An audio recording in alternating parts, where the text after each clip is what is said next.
উল্লাপাড়ার মা মাটি মানুষের প্রিয় নেতা, প্রিয় অভিভাবক আলহাজ মাওলানা রফিকুল ইসলাম খান। আসসালামু আলাইকুম ওয়া রাহমাতুল্লাহি ওয়া বারাকাতুহু। সম্মানিত ভাই এবং বন্ধুগণ, আমরা আর ৩-৪ দিন হলেই ২ বছর পূর্তি হবে বাংলাদেশ ফ্যাসিবাদ মুক্ত হয়েছে। এই বাংলাদেশের সকল শ্রেণী পেশার মানুষ ফ্যাসিবাদের বিরুদ্ধে লড়াই করে বাংলাদেশকে একটি সুন্দর বাংলাদেশ হিসেবে দেখতে চায়। ফ্যাসিবাদ বিরোধী আন্দোলনের লড়াইয়ের মূল প্রতিপাদ্য ছিল বৈষম্যহীন বাংলাদেশ। কোটা সংস্কারের বিরুদ্ধে এই আন্দোলন শুরু হয়েছিল। 5% মানুষের জন্য কোটা ছিল 56 ভাগ, আর 95 ভাগ মানুষের জন্য কোটা ছিল 44 ভাগ। এই কোটা সংস্কারের জন্যই মেইনলি আন্দোলন শুরু হয়েছিল। সেই আন্দোলনই এক পর্যায়ে সরকার পতনের আন্দোলনে রূপ লাভ করে, যখন বাংলাদেশের দল মত জাতি বর্ণ ধর্ম নির্বিশেষে কৃষক শ্রমিক মেহনতি মানুষ সবাই মিলে ঐক্যবদ্ধভাবে সেই আন্দোলনে ঝাঁপিয়ে পড়ে, যার কারণে জাতিসংঘের হিসাব অনুযায়ী 1400 লোক নিহত হয়েছে। এই 1400 লোকের মধ্যে বেশিরভাগ কৃষক শ্রমিক সাধারণ মানুষ নিহত হয়েছে। এ দ্বারা বোঝা যায় এই আন্দোলনে এই সংগ্রামে একক কোনো দল নয়, একক কোনো নেতা নয়, গোটা বাংলাদেশের নারী এবং পুরুষেরা এই আন্দোলনে ঝাঁপিয়ে পড়ে এই বাংলাদেশকে আমরা ফ্যাসিবাদ মুক্ত বাংলাদেশ গড়ে তুলেছি। আমরা এই বাংলাদেশ, আমরা এটি বৈষম্যহীন বাংলাদেশ পাবো, এটাই বাংলাদেশের 18 কোটি মানুষের প্রত্যাশা। এই বাংলাদেশে কোনো চাঁদাবাজি থাকবে না, কোনো দুর্নীতি থাকবে না, কোনো দখলবাজ থাকবে না, কোনো জুয়া থাকবে না, কোনো মদ থাকবে না, কোনো মাদক দ্রব্য বাংলাদেশের মাটিতে আর কোনোদিন বিক্রি করার কোনো দেওয়া হবে না। এটাই তো মানুষের প্রত্যাশা, এটাই মানুষের প্রত্যাশা। মানুষ শান্তিতে থাকবে, আইন শৃঙ্খলা পরিস্থিতি সব হবে সুন্দর উন্নত। ফ্যাসিবাদের আমলেও আইন শৃঙ্খলা পরিস্থিতি যদি অবনতি হয়ে থাকে, এখনো যদি অবনতি হয়, তাহলে পার্থক্য কি হইল? সম্মানিত সুধী মণ্ডলী, ভাই এবং বোনেরা, গত 12ই ফেব্রুয়ারি বাংলাদেশে জাতীয় সংসদ নির্বাচন হয়েছে।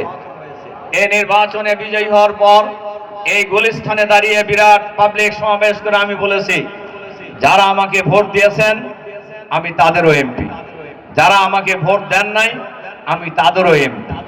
আমি উল্লাপাড়ার 5 লক্ষ ভোটারের এমপি, আমি উল্লাপাড়ার 7 থেকে 8 লক্ষ জনগণের এমপি। এই উল্লাপাড়াকে ঢেলে সাজানোর জন্য আমরা সবাই দল মত জাতি বর্ণ ধর্ম নির্বিশেষে আমরা ঐক্যবদ্ধভাবে আমরা এগিয়ে যাব ইনশাআল্লাহ। আমরা নির্বাচনের আগে আমরা বলেছিলাম, আমরা নির্বাচিত হলে উল্লাপাড়াকে আমরা চাঁদাবাজ মুক্ত করব। এখন উল্লাপাড়ায় প্রকাশ্যে কোনো চাঁদাবাজি নাই। আপনারা খুশি হন নাই? আমি অনেক জায়গায় বলেছি, ভিতরে ভিতরে যদি কেউ চাঁদাবাজের সাথে আন্ডারস্ট্যান্ডিং করে যদি চাঁদা দেন, আমাদের কিছু করার আছে? কোন সিএনজি স্ট্যান্ডে, কোন অটো স্ট্যান্ডে, কোন রিক্সা স্ট্যান্ডে কোন চাঁদাবাজি হয় না। আমাকে ইউনো সাহেব, আমি যখন সব জায়গা থেকে চাঁদাবাজ উৎখাত করার ঘোষণা দিয়ে বন্ধ করছি, আমি তখন ইউনো সাহেব আমাকে বললেন যে স্যার, 2টা জায়গা 2টা স্ট্যান্ডের ব্যাপারে ইজারা দেওয়া আছে পৌরসভার পক্ষ থেকে। আমি ওনাকে তাৎক্ষণিকভাবে বলেছি, আপনারা এই ইজারা বাতিল করেন, যারা ইজারা নিয়েছেন তাদের টাকা ফেরত দেন। উল্লাপাড়া কোন স্ট্যান্ডে কোনো চাঁদাবাজি চলবে না। আপনি সিএনজি ড্রাইভারদেরকে জিজ্ঞাসা করেন, কোনো চাঁদাবাজি নাই। দোকান মালিকদের জিজ্ঞাসা করেন, চাঁদাবাজি নাই। দোকানদাররা কথা বলতে বাধ্য, কথা বলে আমি শুনেছি যে ব্যবসা বাণিজ্য যাই হোক শান্তিতে আছে, তার মানে কাউকে চাঁদা দিতে হচ্ছে না। এখন গোপনে গোপনে যদি কেউ কাউকে কিছু দেয়, আমার এমপি হিসেবে কিছু করার আছে? পুলিশ ইনচার্জ, কি বলে অফিসার ইনচার্জ পুলিশের, উনি ঠেকাইতে পারবে? ইউনো ঠেকাইতে পারবে? এটা ঠেকাইতে কেউই পারবে না। আমি নির্বাচিত হওয়ার পরে জনগণের কাছে বলেছি, কোন চাঁদাবাজ যদি আপনাদের কাছে চাঁদা চাইতে আসে সোজা বাইন্দা গাছের সাথে ঝুলাবেন, এরপরে আমাকে খবর দিবেন। চাঁদাবাজের সংখ্যা বেশি না কম? হাতে গোনা খুবই কমে। আমার শেষরা টাইপের লোকেরা চাঁদাবাজি করে। কোন ভদ্রলোক কেউ চাঁদাবাজি করে? বলেন কোন ভদ্রলোক চাঁদাবাজি করে? কাজেই এই যে সন্ত্রাসের কথাও যদি আপনি ধরেন, সমাজে কয়টা লোক সন্ত্রাসী আছে? শতকরা কত পার্সেন্ট হবে? এক গ্রামে কয়জন আছে? 2 জন 4 জন, তাও এই শেষরা টাইপের লোকেরা। কোন ভদ্রলোক সন্ত্রাসী কর্মকাণ্ড করে? তাহলে এই শেষরা লোকদেরকে ধরার জন্য আপনারা কি পারবেন না? ভদ্রলোকেরা যদি হাত গোটায় বসে থাকেন আর এমপি সাহেবকে দায়িত্ব দেন, যে শাওনের মতো দায়িত্ব দিয়ে দেন যে এমপি সাহেব সব চাঁদাবাজি আর দুর্নীতি বন্ধ করবো, সব সন্ত্রাস বন্ধ করব, আর আপনারা হাত পা গোটায় বসে থাকবেন, তাহলে কি হবে? কি হবে? কথা বলেন না কেন? সবাইকে রুখে দাঁড়াইতে হবে অন্যায়ের বিরুদ্ধে, অসত্যের বিরুদ্ধে, দুর্নীতির বিরুদ্ধে, চাঁদাবাদের বিরুদ্ধে। সবাইকে দল মত নির্বিশেষে রুখে দাঁড়াতে হবে। চাঁদাবাজদের কোনো দল নাই, সন্ত্রাসীদের কোনো দল নাই, মাদক সেবীদের কোনো দল নাই। ওরা মাদক সেবী, ওরা সন্ত্রাসী, ওরা দুর্নীতিবাজ।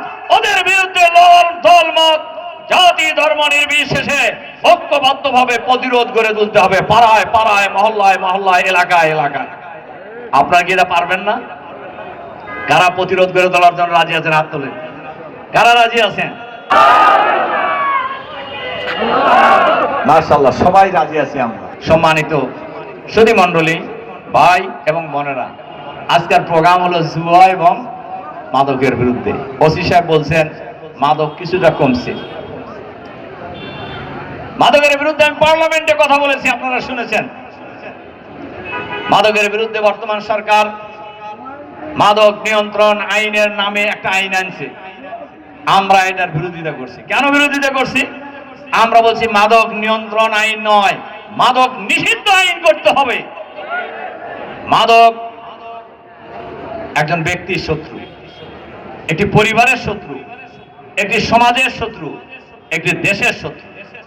সুতরাং মাদক কারোর জন্য কোনো ভালো কল্যাণকর কিছু আনছে এরকম কোনো কিছু এ পর্যন্ত জানা যায় নাই। আর পার্লামেন্টে একজন সংসদ সদস্য বলছেন আমাদের মাননীয় স্বরাষ্ট্রমন্ত্রীর বাড়ি যে এলাকায়, ওই এলাকাতেই মাদক বেশি আসে বিদেশ থেকে।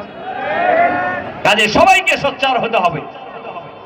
আমরা উল্লাপাড়ার মাদক নির্মূল করতে চাই কি চাই না? আমরা জুয়া নির্মূল করতে চাই।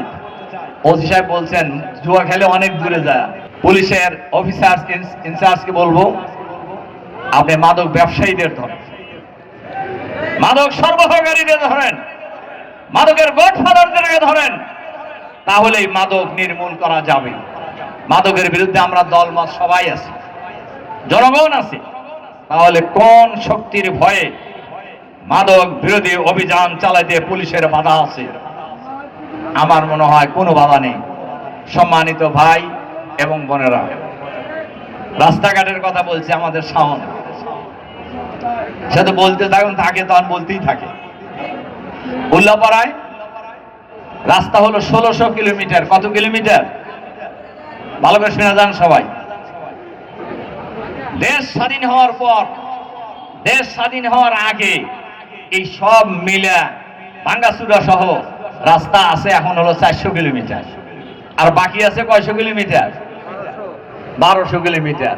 এখন অনেকেই মনে করে খান সাহেবকে এমপি বানাইছি 5 মাসে আমাদের 1200 কিলোমিটার বানাই দিল না কেন? ভাব এরকম। আমার কথা কি বুঝতে পারছেন? আবার আমাদের প্রতিপক্ষ এটাতে আবার উস্কায়ে দেয়। আমার কথা কি বুঝতে পারছেন? একটু উস্কায়ে দেয়। আমি আপনাদের কাছে বলবো আপনারা আমার জন্য দোয়া করবেন, আমার শরীর যেন সুস্থ থাকে। আর দোয়া করবেন জনগণের কাছে দেওয়া প্রতিশ্রুতি আমি পূর্ণ করার চেষ্টা করবো ইনশাআল্লাহ। আর একটা কথা বলে রাখি আপনাদের, এই বাংলাদেশে দেশ স্বাধীনতা লাভের পরে জিয়াউর রহমান সাহেবের সময়ে একজন বিরোধী দলীয় এমপি ছিল জাসদ থেকে, লতিফ মির্জা সাহেব। উনি আমার আওয়ামী লীগের এমপি হয়েছিলেন। এছাড়া এ পর্যন্ত যতবার এমপি হয়েছে, এরশাদের আমলেও সরকারি দলের লোক এমপি হয়েছে, বিএনপির আমলেও হয়েছে, আওয়ামী লীগের আমলেও সবসময় ভোটে হোক আর না ভোটে অভোটে হোক সবাই সরকারি দলের লোক। আমি একমাত্র বিরোধী দলের লোক এবার এমপি হয়েছে। বিরোধী দলের এমপিদের তো কিছুটা কোণঠাসা করে রাখার জন্য সরকার চেষ্টা করে, আপনারা জানেন। এরপরেও আপনাদেরকে সাথে নিয়ে আমি আমার লড়াই অব্যাহত রাখবো। 56 বছরে বাংলাদেশে এই উল্লাপাড়ায় যে রাস্তাঘাট হয় নাই, আগামী 5 বছরে তার চেয়ে বেশি রাস্তাঘাট নির্মাণ হবে আগামী দিন ইনশাআল্লাহ। কাজেই সময় একটু লাগবে। আর রাস্তাঘাট তো এমন অবস্থা না যে আমি বাড়ি থেকে ধান বেছে নিয়ে রাস্তাঘাট বানায় দিলাম একটা, বিষয়টা কি এরকম? এই বিষয়টা এরকম। তবে আপনারা অনেক ধৈর্য ধরছেন, উল্লাপাড়ার মানুষ অনেক ধৈর্যশীল। কেন ধৈর্যশীল বললাম? আগে যারা এমপি হয়েছে তারা কিছুই করে নাই, তাও তো চুপচাপই ছিলেন, তাই না? এই যে মনে করেন 56 বছরে 400 কিলোমিটার হইলে বছরে কত কিলোমিটার হয় হিসাব করেন তো। একজন 56 বছরে 400 কিলোমিটার হইলে বছরে কত কিলোমিটার হয়? 8 কিলোমিটার, 7 কিলোমিটার, বছরে 7 কিলোমিটার করে বানাইছে। আর ইতিমধ্যেই আমি এই উল্লাপাড়া প্রায় 50 কিলোমিটার রাস্তা আমার হয়ে গেছে, আর আরো হবে। এই নতুন বাজেটে টাকা আসলে পুরোটাই হবে। এ কথা আমি নির্বাচনের আগেও জনগণকে জানিয়েছি। আল্লাহর রহমতে একটি হারাম পয়সা রফিকুল ইসলাম খানের একটি লম স্পর্শ করতে পারে নাই, আগামী দিনেও পারবে না। সরকারের পক্ষ থেকে যে অনুদান আসবে, দেশি বিদেশি যে অনুদান আসবে, সকল অনুদান 100% কাজে পরিণত করা হবে ইনশাআল্লাহ। সরকার পক্ষ থেকেও আসছে, আমি সরকারের বাইরেও এই কয়েকদিন আগেও আমি প্রায় 60টি টিউবওয়েল দিয়েছি একটা বিদেশি সংস্থার পক্ষ থেকে। এরকম কাজ, অজুখানা, মসজিদের কাজ, মাদ্রাসার কাজ, অনেক কাজ ইতিমধ্যে আরো হচ্ছে, যেটা সরকারের বাইরে, যারা আর কোনো উপজেলায় পারবে না। সম্মানিত সুধী মণ্ডলী, প্রিয় ভাই এবং বোনেরা, এজন্য আমরা দোয়া চাই আপনাদের। আমরা এই উল্লাপাড়াকে আমরা চাঁদাবাজ মুক্ত বানাবো, সন্ত্রাস মুক্ত বানাবো, দুর্নীতি মুক্ত বানাবো, নৈরাজ্য মুক্ত বানাবো, মাদক মুক্ত উল্লাপাড়া বানাবো। আমরা দখলবাজ মুক্ত উল্লাপাড়া বানাবো, বাসযোগ্য উল্লাপাড়া বানাবো, শান্তির উল্লাপাড়া বানাবো, আধুনিক উল্লাপাড়া আমরা গড়ে তুলবো ইনশাআল্লাহ। রাস্তাঘাট, ব্রিজ, কালভার্ট থেকে শুরু করে সকল ধরনের উন্নয়নমূলক কর্মকাণ্ড উল্লাপাড়ার 7 লক্ষ ভোটার, 5 লক্ষ ভোটার ভাই বোন এবং 7-8 লক্ষ জনগণকে সাথে নিয়ে আমরা একসাথে ঐক্যবদ্ধ আমার আপনার আমাদের এই উল্লাপাড়াকে আমরা সুন্দরভাবে গড়ে তুলবো ইনশাআল্লাহ। এটাই হোক আজকের এই জুয়া মাদক বিরোধী প্রতিবাদ সাংস্কৃতিক অনুষ্ঠানের অঙ্গীকার। আল্লাহ হাফেজ, বাংলাদেশ জিন্দাবাদ। আজকের এই মাদক এবং জুয়া বিরোধী সাংস্কৃতিক অনুষ্ঠান জিন্দাবাদ। আসসালামু আলাইকুম ওয়া রাহমাতুল্লাহি ওয়া বারাকাতুহু।